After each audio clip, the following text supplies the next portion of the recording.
Yeah. Well, I would argue that's mostly about goals, right? Is so many times, even at the higher levels, we let somebody get to black belt before they've set their goal to second degree, third degree black belt, or whatever Mm, it is. We let them get to second degree black belt without setting their goal to become a teacher or to become a competitor or whatever it is. And it doesn't matter what level the goal is, whether I'm a white belt and the goal is to get to brown belt, or if I'm a brown belt.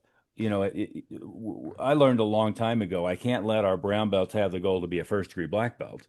right, We've got to have the goal to second degree black belt. And, right. long before they get to second degree, the goal's got to be to third degree black belt Mm, or competition or teaching or something else. That's, Jhoon Rhee Institute, years ago, that was the biggest problem is we were producing hundreds. And I mean, we had easily 3,500 active students, some of the best competitors in the world producing hundreds of black belts, but on average, they lasted about 60 days and then they were gone after they got their black belt. really? And Mm. it was, Jeff Smith's Mm, idea to create a second degree program and start charging people more for second degree than they were paying for first degree.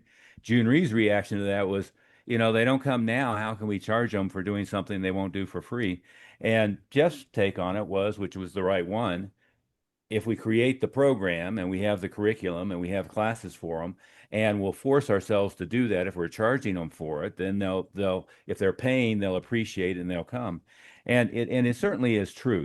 The idea of all of a sudden you're a black belt, so your responsibility is to come and help teach, but we don't really charge you. All that backfires, right, right? It's always right. got to be, I mean, if I go to college and I go from doing a high school, college, master's, doctorate, well, the cost per credit hour keeps going up, right? It's not like it's cheaper for me to get an MBA than it was to get a associate's degree. Right. So we want to keep having the new program. We want to have it at an escalated price point, but we also want to have a complete curriculum, class schedule, everything else that goes with it. Hmm. Love that. That's incredible. So another question I have on staying on the topic of retention, what would you say the average attrition rate is in a good school and a bad school?